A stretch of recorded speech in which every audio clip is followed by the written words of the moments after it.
Centre national de recherche sur le cancer. J'ai le plaisir d'avoir avec nous le docteur Béatrice Lobby-Sécrétan, qui est le responsable du programme des handbooks du Centre international de recherche sur le cancer, et le professeur Pierre Saintigny de l'Université Claude Bernard Lyon 1, du Centre Léon Bérard et du Centre de recherche en cancérologie de Lyon. Donc ce soir, nous allons discuter donc, au sujet du cancer de la bouche, quels facteurs de risque, comment les prévenir. Donc nous allons passer ensemble une petite heure.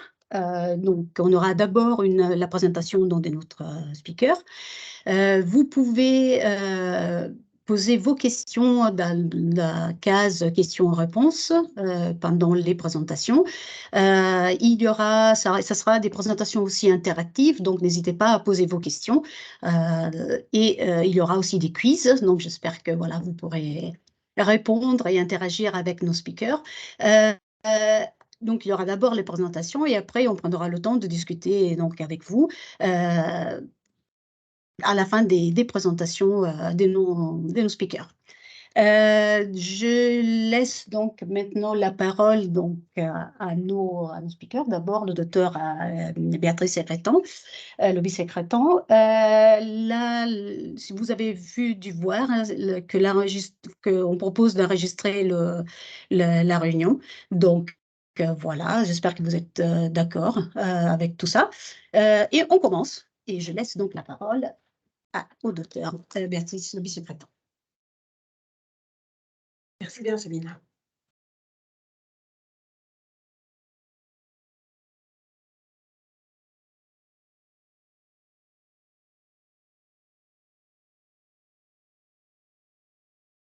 Vous voyez l'écran positivement. Très bien, merci beaucoup. Donc, avant toute chose, nous allons faire un petit rappel anatomique pour savoir exactement de quoi on parle aujourd'hui. Cancer de la bouche, où commence la bouche, où finit la bouche. La bouche se situe dans une partie du corps qu'on appelle la tête et le cou, qui comprend la cavité buccale, le pharynx qui est divisé en nasopharynx, oropharynx et hypopharynx, du haut vers le bas, et qui mène ensuite vers l'œsophage et la trachée, donc les voies respiratoires et les voies digestives. Ce soir, nous allons nous concentrer sur les cancers donc de la cavité buccale. Alors, qu'est-ce que cela comprend? Ça comprend le palais, la luette, les amygdales, la langue, la partie de la bouche qui est sous la langue, les joues et les gencives tout autour des dents. Donc, dans les cancers dont nous allons parler ce soir, nous n'allons pas faire mention du cancer des lèvres, qui est dû à d'autres facteurs de risque et dont le développement est différent de celui de la cavité buccale. Maintenant, une petite question pour vous. Quel est le nombre de cas de cancer de la cavité buccale en France en 2020? Réponse A, 552. Réponse B, 937. Réponse C, 3489. Réponse D, 6577. Donc, on attend de voir, d'après vous, quel est le nombre de cas de cancer dans toute la France en 2020. Est-ce qu'on a des réponses au pôle?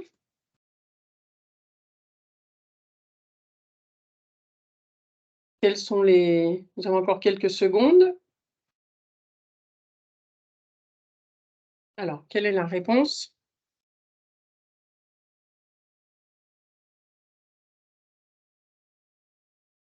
La majorité de vous ont voté pour la réponse C, 3489. Malheureusement, la vraie réponse est la dernière. 6577 cas de cancer de la cavité buccale en France en 2020. Alors, quelques autres chiffres. C'est un chiffre assez alarmant. Ça correspond à 4% des cancers dans le monde. Il y a certains pays où c'est le premier cancer. En France, c'est le 18e cancer. Après, les plus connus, le côlon, le sein, etc. Mais au rang de 18e, c'est quand même un cancer dont il faut s'inquiéter. Le taux de survie à 5 ans dépend du stade de diagnostic et peut aller jusqu'à 70% pour les cancers détectés tôt, mais qui peut descendre jusqu'à 25% pour les cancers détectés à des stades déjà très avancés. C'est un cancer qui est plus fréquent chez les hommes et chez les hommes d'un certain âge, puisque l'âge moyen de diagnostic est de 62 ans.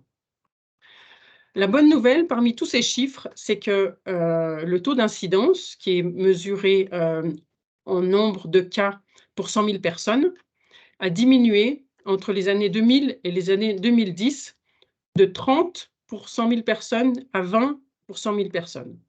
Donc, le taux est en diminution, mais il y a encore beaucoup d'efforts à faire pour qu'il diminue encore plus.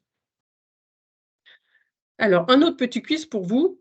Quels sont, d'après vous, les principaux facteurs de risque des cancers de la bouche? Et ici, plusieurs réponses sont possibles. Donc, réponse A, le tabac fumé. Réponse B, la viande rouge ou la viande processée. Réponse C, l'alcool. Réponse D, le virus, le papillomavirus humain ou HPV. Réponse E, le tabac chiqué. Donc, plusieurs réponses sont possibles, 1, 2, 3, 4 ou 5. À vous maintenant de jouer et de faire savoir lesquels vous pensez sont les facteurs de risque principaux.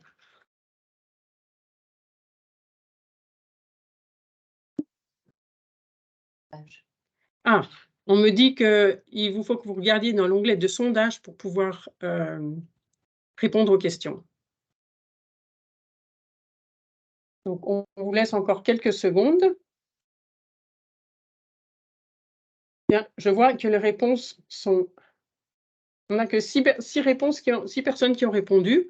Donc, s'il vous plaît, jouez le jeu, cochez les cases que vous pensez, en faisant appel à vos connaissances, à votre bon sens,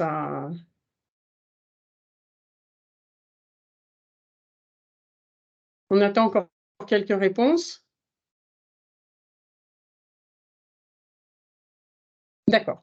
Bon, donc, la plupart d'entre vous avez coché les réponses justes. Le tabac fumé, c'est correct. L'alcool, c'est correct. Le tabac chiqué, c'est correct. Le virus d'HPV, c'est correct aussi, je vous en dirai un petit peu plus. La viande rouge ou processée, non, ce n'est pas un des facteurs de risque pour le cancer de la cavité buccale. Donc, bravo pour ceux qui ont répondu principalement juste.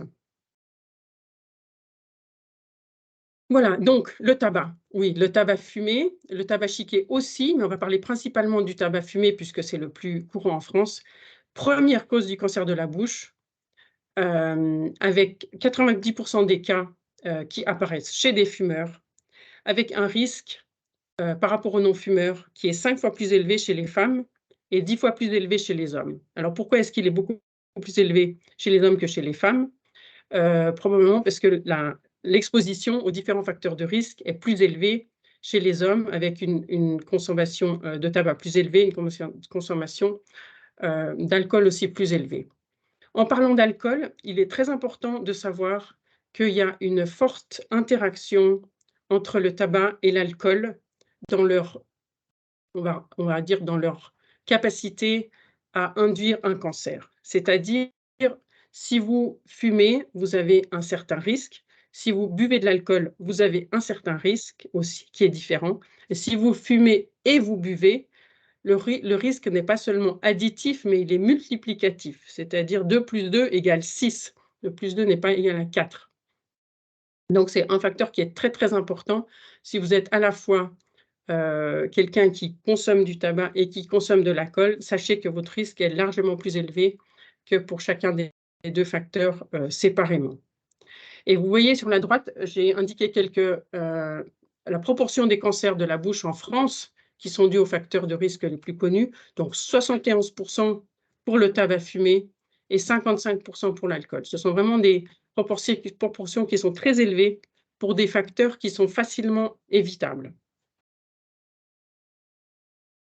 Quelques mots maintenant sur le papillomavirus humain. Donc, c'est un virus qui est très courant chez toutes les personnes sexuellement actives. Chez les jeunes, l'infection est généralement transitoire et c'est le fait d'avoir une infection permanente qui peut faire qu'un cancer va se développer. Donc, ça peut provoquer des cancers principalement du col utérin chez la femme, mais aussi de la sphère orale, donc de la cavité buccale, mais surtout de l'oropharynx. Donc, comme je vous l'ai montré sur le petit schéma, c'est la partie qui est à la hauteur, la partie du pharynx qui est plus ou moins à la hauteur de la cavité orale. Là, il y a moyen de se protéger contre une infection au papillomavirus. Donc, la vaccination en France existe depuis plusieurs années. Elle est recommandée pour les garçons et les filles de 11 à 14 ans et avec un rattrapage jusqu'à 19 ans ou jusqu'à 26 ans pour les hommes qui ont des relations sexuelles avec les hommes. Donc, autre facteur de risque pour principalement l'oropharynx, mais aussi dans une faible proportion pour la cavité buccale. Et je vais maintenant passer la parole au professeur Santini qui va parler des signes cliniques. Voilà, bonsoir à tout le monde. Merci beaucoup, Béatrice. Donc, effectivement, je pense que c'est des informations que je vais vous donner qui ne sont pas forcément toujours très bien connues. Et je pense qu'il est important de les rappeler, puisque une des difficultés auxquelles on est confronté quand on accueille des patients avec un cancer de la bouche, c'est souvent le stade assez élevé au diagnostic. Stade élevé, ça veut dire une tumeur qui est déjà présente depuis finalement plusieurs semaines, voire plusieurs mois, le patient n'ayant pas consulté assez tôt. Et donc, il est extrêmement important d'être sensibilisé à un certain nombre de signes. Alors, on les a catégorisés en signes locaux, c'est-à-dire au niveau de la bouche, et puis en signes régionaux et généraux. Donc, pour les signes locaux, il faut être attentif à un changement de goût ou modification des sensations, en particulier quand on mange. Il faut évidemment être très attentif, et ce n'est pas limité au cancer de la bouche, à la présence d'un saignement inexpliqué. Tout saignement inexpliqué, qui soit digestif, gynécologique, mais là, dans le cas présent, au niveau de la bouche, doit faire évoquer éventuellement la présence d'un cancer et doit faire consulter. La présence d'une grosseur, alors des fois on utilise dans notre jargon le mot de nodule, au niveau de la bouche ou au fond de la gorge. La présence d'une plaie ou d'une ulcération qui ne saigne pas forcément, mais qui ne cicatrise pas, doit faire consulter. Une douleur lors de l'alimentation, ça rejoint le changement de goût, la modification des sensations. Une voix qui se modifie, certains patients présentent une voix rauque et ou une voix cassée. Et un signe aussi qui est finalement assez fréquent et très très peu connu du grand public, c'est une douleur réflexe à l'oreille. Vous savez, on dit souvent, pour donner un autre exemple de douleur qui irradie, par exemple, quelqu'un qui a des douleurs à la vésicule biliaire peut avoir mal à l'épaule droite.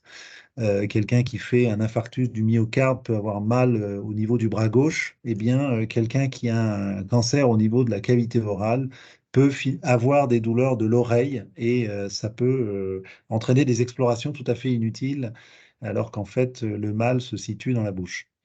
Il y a un certain nombre de signes régionaux et généraux qui sont importants. Donc, le cancer, malheureusement, a tendance à s'étendre en taille dans la bouche, mais également au niveau de ce qu'on appelle les ganglions. Et il y en a de très, très nombreux à l'état normal au niveau du cou. Mais quand l'un d'entre eux s'élargit, eh bien, ça peut être un signe de diffusion de cellules cancéreuses à ce niveau-là. Et donc, s'il y a une boule au niveau du cou, il faut penser à consulter, car ce n'est pas normal. On peut aussi avoir une boule localisée sous la mâchoire, en particulier la mâchoire inférieure. Et les trois signes qui viennent ensuite sont des signes qui sont tout à fait généralisables à d'autres situations et qui doivent faire évoquer la présence d'un cancer. C'est une perte de poids inexpliquée, une perte de l'appétit qu'on appelle anorexie et une fatigue. Voilà, vous avez ici un résumé des signes locaux et des signes régionaux et généraux qui doivent être des signes d'alerte et qui doivent amener à consulter. Alors, on vous a posé un autre quiz. On aime bien vous interroger et on pourra revenir bien sûr sur les réponses que vous avez données et celles qu'on considère comme justes. La question 3 est donc de sélectionner les réponses qui vous paraissent vraies sur les signes d'alerte. Ces signes d'alerte peuvent aussi concerner les personnes qui ont arrêté de fumer, qui n'ont jamais fumé, qui ont une consommation d'alcool raisonnable, ou des personnes qui sont vaccinées contre le papillomavirus humain. Donc, on vous laisse répondre à cette question numéro 3. Il peut y avoir plusieurs réponses correctes.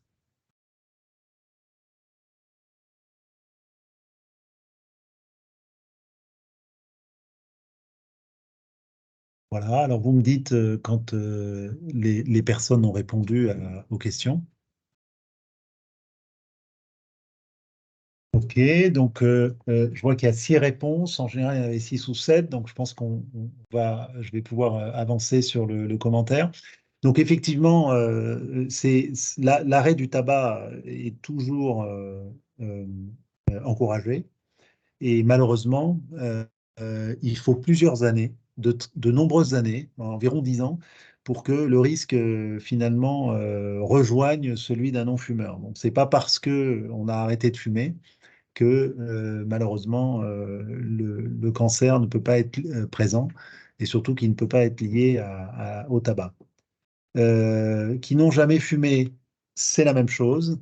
En dehors du tabagisme passif, il existe des patients qui n'ont absolument aucun facteur de risque connu. On vous a rappelé tout à l'heure, que Béatrice vous a rappelé tout à l'heure, donc le tabagisme, l'alcoolisme ou la consommation d'alcool excessive, l'infection par l'HPV, et qui pourtant développent. Et c'est d'ailleurs un peu plus fréquent chez les femmes.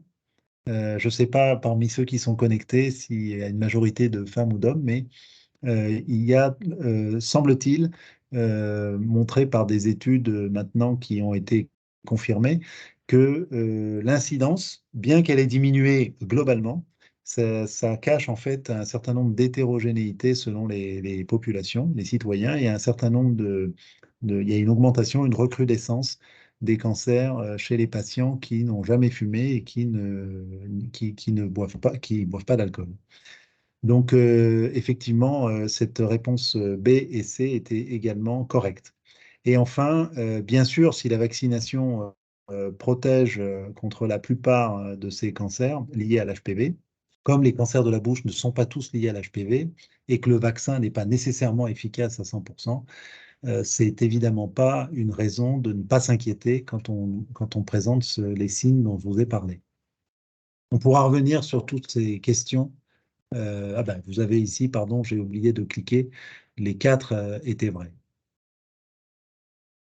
La question 4, c'est la suivante. En cas de présence de ces signes d'alerte, qui doit-on consulter? Parce que certains patients peuvent avoir finalement ce questionnement. Et donc, je vous ai proposé ici 6 types différents on va dire, de spécialistes. Donc le médecin traitant, le dentiste, le chirurgien ORL ou otorhinolaryngologiste, le chirurgien oral ou le chirurgien stomatologue et maxillofacial. Donc merci de sélectionner les réponses qui vous paraissent vraies. On vous donne quelques secondes pour le faire. 5 réponses, encore un petit effort. 6 réponses. Bon, cette fois-ci, je clique. Donc, effectivement, toutes les réponses sont vraies. Alors, c'est vrai que le médecin traitant peut être un peu dans la difficulté, et donc un bon médecin traitant saura vous adresser un confrère, en général un chirurgien ORL ou un chirurgien stomatologue maxillofacial. Il existe maintenant une spécialité en France qui existe depuis plusieurs années déjà, depuis longtemps dans d'autres pays européens, mais qui s'appelle la chirurgie orale, qui est accessible par à la fois des médecins ou des dentistes. Et donc, le chirurgien oral est une bonne réponse aussi. Le dentiste, bien sûr, le dentiste peut avoir et est formé pour détecter et développer une approche diagnostique pour ce type de signes d'alerte, mais très vraisemblablement, et c'est important qu'il le fasse, vous adressera également à un chirurgien, qui soit otorino-laryngologiste ou chirurgien oral ou chirurgien stomatologue maxillofacial. Et cet adressage est très très important parce que le chirurgien occupe une part tout à fait importante dans à la fois le diagnostic et la prise en charge, bien qu'il soit accompagné d'autres spécialistes comme le radiothérapeute et puis l'oncologue médical que je suis. Alors, on voulait aussi, dans cette diapositive et dans cette partie-là, vous sensibiliser. Et pour ma part, c'est la première fois que je sensibilise le grand public à cette forme. On va appeler ça de lésions de la bouche, qui sont des lésions, on va dire, précancéreuses, ou plus précisément, qui portent en elles la possibilité de se transformer en un cancer de la bouche. Donc, qui portent en elles le potentiel de transformation. Et semble-t-il, même si les choses sont pas très bien connues, parce que comme je vous le disais, la plupart des patients viennent voir leur médecin avec déjà un cancer établi qui pour nous paraît être de trop grosse taille. Les patients traînent à venir voir leur médecin. Mais il semble qu'à peu près 20%, 15 à 20% des cancers de la bouche soit précédée par l'existence d'une telle lésion précancéreuse ou qui porte en elle un potentiel de transformation. Et parfois, ce sont des histoires très très longues, de plusieurs années, 5 ans, parfois 10 ans. Et parfois, les patients sont un peu perdus dans la façon de prendre en charge ces lésions. Et donc, ça nous paraissait important puisque c'est pour nous une façon il nous semble, de sensibiliser le public et les citoyens à cette situation qui n'est pas très fréquente. Elle concerne à peu près 4% de la population générale. Il y a des formes très très variables, donc je vais pas vous donner les détails. Vous voyez que les noms vous paraîtront un peu barbares. Leucoplasie orale ou érythroleucoplasie orale, lésion lichénoïde ou lichen plan. Toutes ces lésions, en fait, dans la majorité des patients qui les ont, ne se développent jamais en cancer. Mais un certain nombre de patients peuvent développer un cancer sur ces lésions-là. Et donc, il est important d'en avoir un diagnostic précis pour ensuite avoir une surveillance adaptée. Et donc, on vous a mis en photo un certain nombre de situations. Une leucoplasie orale, vous voyez, c'est sur le bord latéral de la langue. Ce qu'on appelle la langue mobile, celle qui bouge facilement. Cette image-là correspond elle est blanche. Et en fait, leuco, c'est comme leucocyte, les globules blancs. Eh bien, leucoplasie orale, c'est une tache blanche au niveau de cette langue mobile. Vous avez l'image d'à côté qui est une image ou d'une lésion rouge. Et donc, on l'appellera érythroplasie. Et souvent, il y a un mélange des deux, donc érythroleucoplasie. Donc, dans cette situation, si vous avez cette lésion, même qu'elle soit apparue récemment ou qu'elle ait été présente depuis déjà longtemps, on vous conseille très fortement de consulter. Alors pareil, le médecin traitant et le dentiste peuvent être un peu troublés, ne pas trop savoir. Ils sauront vous adresser à leurs confrères, par exemple un dermatologue spécialiste de la bouche, ou à une consultation spécialisée dans un CHU ou dans un centre de lutte contre le cancer qui vous permettra probablement, pas toujours, mais probablement, on l'encourage beaucoup à le faire, à avoir une biopsie pour pouvoir avoir une confrontation de l'image que voit le médecin avec ce qu'on voit au microscope pour pouvoir bien classer ces lésions. On reviendra aussi là-dessus, bien sûr, tout à l'heure, si vous avez des questions. Pour les conseils généraux, Béatrice, c'est moi qui les fais ou c'est moi qui les fais? Ah ben alors, je vais les faire. Donc, on vous a remis ici, puisque on fait cet événement grand public, on est tous réunis ici au Centre international de la recherche contre le cancer, donc qui est un centre extrêmement important et qui définit non seulement les facteurs de risque, les expositions associées au cancer, mais qui a proposé aussi des conseils généraux. Ils sont applicables finalement à l'ensemble de tous les cancers. Donc on les répète, peut-être et sûrement certains d'entre vous les connaissent déjà. Mais vous avez un QR code qui vous permettra d'accéder à ces conseils. On a choisi évidemment la version française ici. Donc vous avez 12 recommandations et vous voyez que parmi la recommandation numéro 1 est évidemment de ne pas fumer et si on fume, eh bien de tout faire pour arrêter. Alors, euh, il est parfois difficile d'arrêter de fumer et on peut se faire aider par un tabacologue, un médecin traitant ou des spécialistes en addictologie. Mais c'est évidemment associé à un bénéfice en qualité de vie immédiat et un bénéfice sur, sur le risque de cancer qui diminue. Voilà, alors il y a d'autres, je ne vais pas faire la liste de l'ensemble de ces conseils, mais la consommation d'alcool, en toute théorie, devrait être nulle, même si les recommandations françaises sont d'avoir une consommation modérée et pas tous les jours, de maximum deux doses d'alcool. Mais le Centre international de recherche contre le cancer a bien identifié que, quelle que soit la dose d'alcool reçue, le risque de cancer augmentait. Et donc, c'est un message qui n'est pas forcément très simple à faire passer, en particulier dans notre France, mais qui est important à dire.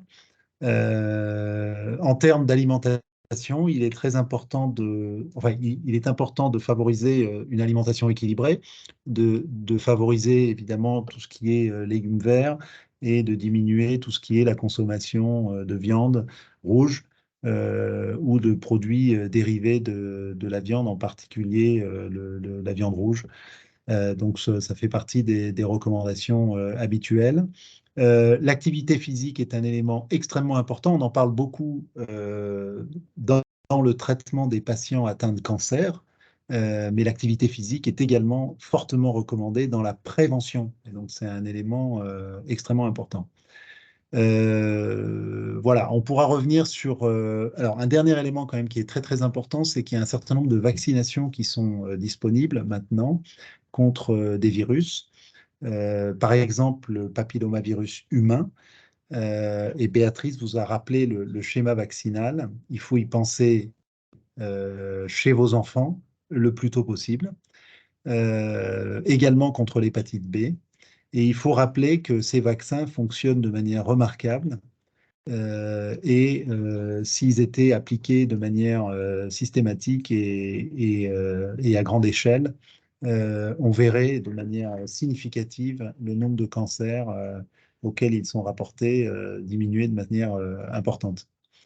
Voilà. Je ne rappellerai pas le soleil, il y a d'autres éléments et on pourra revenir sur ces éléments si vous avez des questions. Alors, ça, c'est une diapositive auquel je tiens et je pense que c'est une des dernières. Donc, c'est rappeler que la prévention, c'est tout au long de la vie. Donc, par exemple, et donc pour se refocaliser sur les cancers de la bouche, j'évite de commencer à fumer, de boire de l'alcool. Je suis sûr qu'il y aura des questions sur la cigarette électronique et donc je vous laisserai les poser. Mais évidemment, cette prévention commence par éviter l'exposition à des facteurs de risque. Le deuxième pan de la prévention, c'est de détecter le plus précocement possible. Et donc, bien sûr, on peut détecter la présence je vous ai parlé de ces signes d'alerte généraux, régionaux ou locaux, mais ces signes d'alerte sont des signes d'alerte d'une tumeur établie, d'un cancer établi. Et donc, soyez bien conscients de l'existence aussi possible de lésions précancéreuses.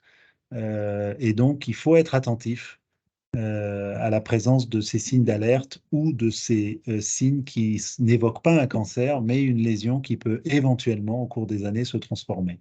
Et donc, plus on a diagnostiqué précisément cette lésion, plus on peut avoir un suivi et donc un diagnostic précoce.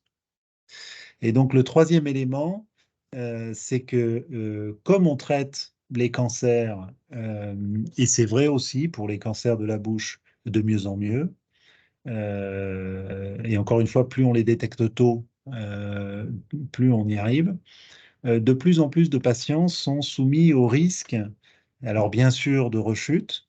Ça, c'est un élément qui parfois est difficile à éviter, en particulier quand on vient un peu trop tardivement voir son médecin, mais également de deuxième cancer. Un cancer qui n'est pas forcément le même que le premier, donc qui n'est pas une rechute du premier, mais un deuxième cancer. Et chez les patients qui ont des cancers liés à l'exposition au tabac ou à l'alcool, il est démontré que le risque de deuxième cancer est extrêmement important. Il est, on va dire, à peu près 5 fois plus élevé que le risque de deuxième cancer chez les patients qui n'ont jamais fumé, jamais bu. Et donc, cet élément-là doit être aussi un élément important à prendre en considération. Donc là encore, je suis attentif à la présence de signes d'alerte. Je me fais aider si je continue à fumer, boire de l'alcool après le traitement d'un cancer de la bouche. Et on sait que malheureusement, trop de patients continuent leur exposition à ces facteurs de risque. Et donc, pour vous donner des mots savants, en fait, ces 3 colonnes tout au long de la vie correspondent à ce qu'on appelle la prévention primaire, c'est-à-dire éviter l'exposition aux facteurs de risque, la prévention secondaire, la détection précoce, et la prévention tertiaire, qui est principalement de réduire les risques de deuxième cancer. Voilà, et donc c'est des mots un peu savants peut-être que vous avez entendus et on voulait vous les définir. Voilà, alors ça, je crois que c'est la dernière diapositive. Donc vous avez ici, dans cette diapositive, un certain nombre de ressources que l'on vous recommande. D'abord, vous avez précisément sur ce sujet du cancer de la bouche, de la prévention du cancer de la bouche, vous avez un handbook dont Béatrice a été l'élément moteur qui va vous permettre, enfin qui peut vous permettre, si vous voulez y avoir accès, d'accéder vraiment à la connaissance scientifique la plus à jour puisque ce handbook a été publié tout à fait récemment, c'est ça? Il est en cours de Il publication. est en cours de Les publication. résultats Donc, sont sortis. il a été publié dans une revue scientifique américaine, mais le détail est en cours de publication. Et beaucoup d'autres handbooks sont disponibles. Vous avez bien sûr le site avec des infographies, des accès gratuits à différents articles qui sont présents sur le site du CIRC. En anglais, on dit IARC, I-A-R-C. Et puis, vous avez aussi, côté du Centre Léon Bérard, le département cancer-environnement du professeur Béatrice Pervers, qui produit aussi un certain nombre d'informations. Il y a une fiche sur le cancer de la cavité buccale et orale, où vous aurez probablement les choses exprimées d'une façon différente et probablement complémentaire. Et enfin, alors je ne sais pas si parmi vous, il y a des patients qui ont présenté un cancer de la bouche ou qui présentent ce type de lésion de la muqueuse buccale que j'ai appelée lésion précancéreuse ou qui porte un potentiel de transformation, comme par exemple les leucoplasies orales. Mais je dirige un programme européen sur lequel nous souhaitons écouter la voix des patients, et en particulier de ces patients qui soit ont eu une expérience du cancer de la bouche soit ont eu ou sont traités, suivis pour ces lésions précancéreuses ou portant le potentiel de transformation. Et donc, je vous invite à me contacter pour pouvoir avoir aussi une expression avec d'autres patients en Europe.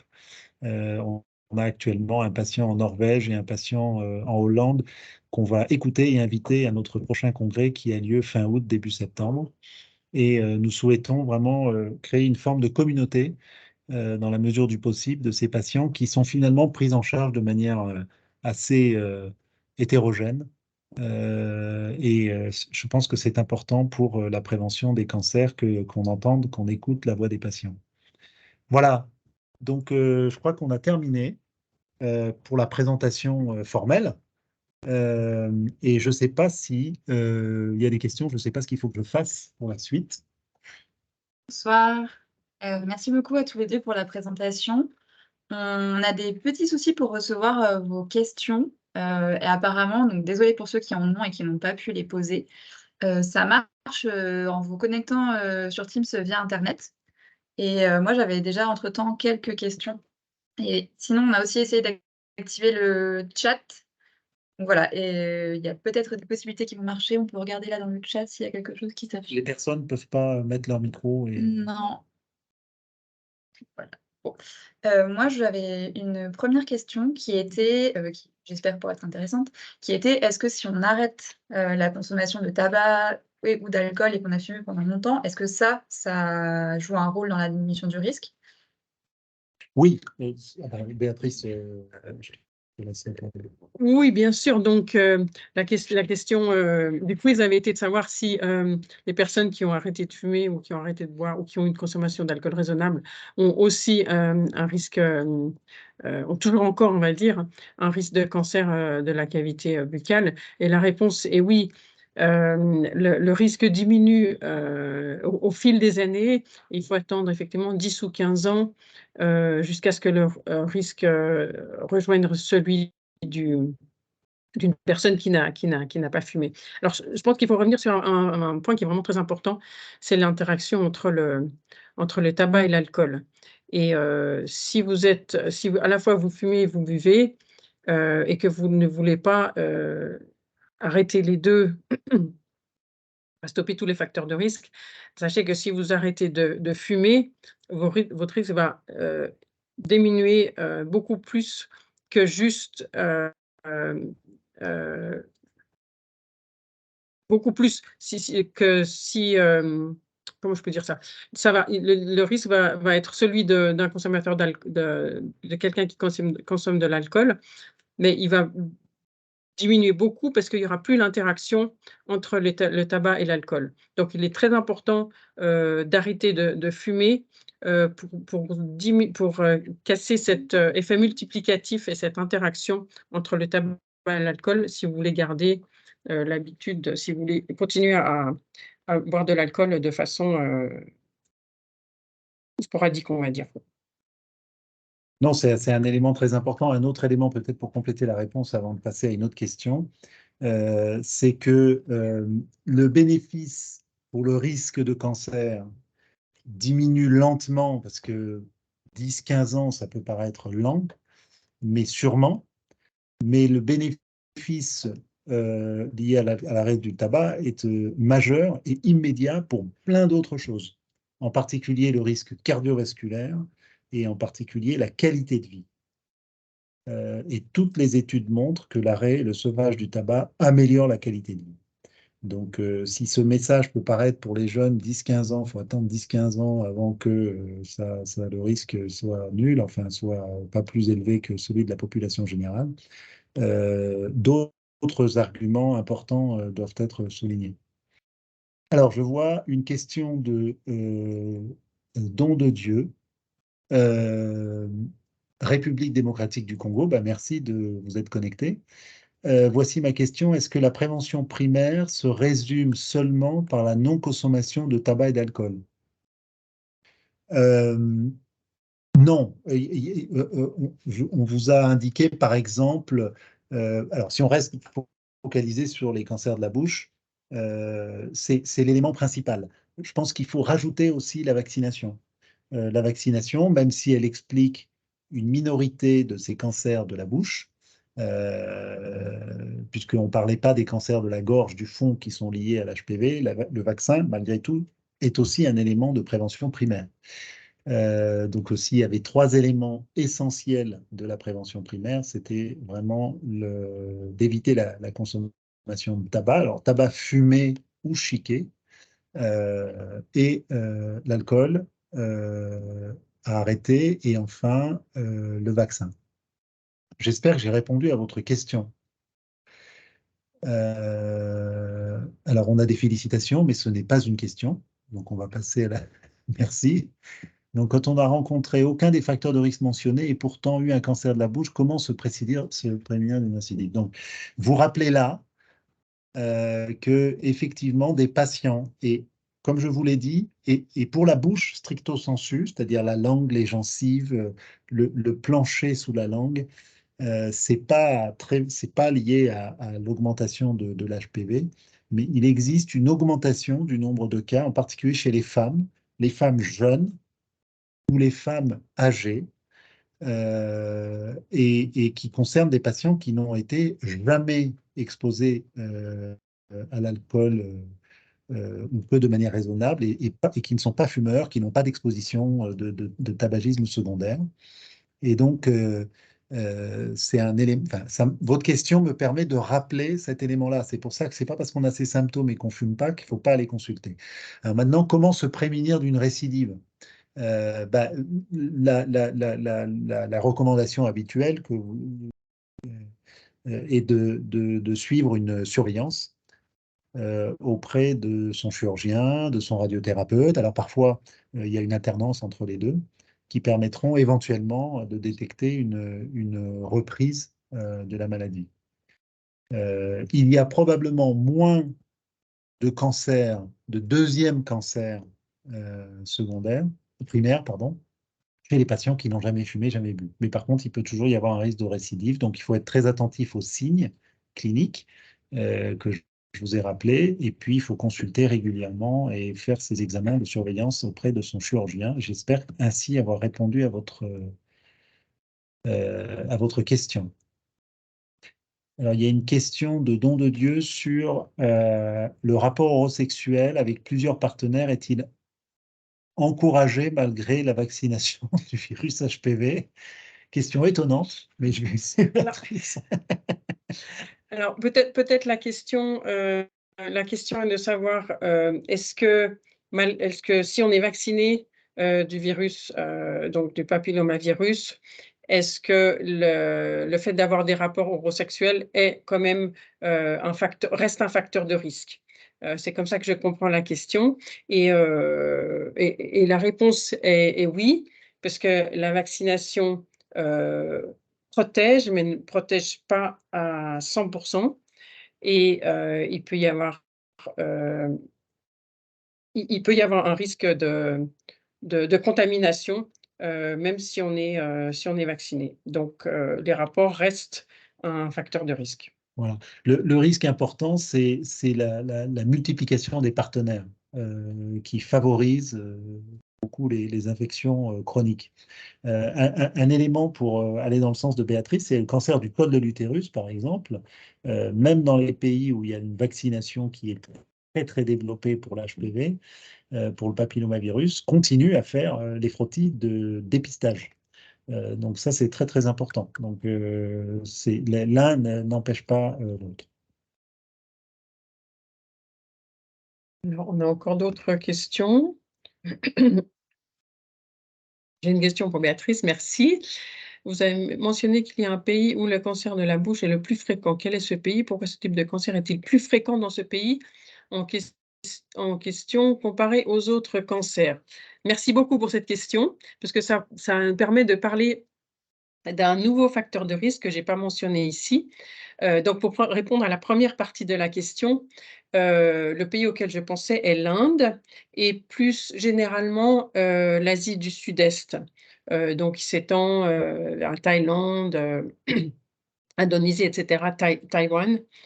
une région où la pratique de la consommation de tabac chiqué et de cuite de bétel, donc d'une combinaison de la noix d'arec avec des feuilles de bétel et du tabac, est une pratique très très courante qui peut commencer à un âge très précoce. Il y a des enfants de 4-5 ans qui commencent à chiquer ce genre de produits qui sont soit de fabrication artisanale, donc avec les ingrédients eux-mêmes, soit maintenant de plus en plus des produits industriels qui sont malheureusement ciblés pour les jeunes personnes, donc avec des parfums à la fraise, à la vanille, au chocolat, et qui permettent de rendre les gens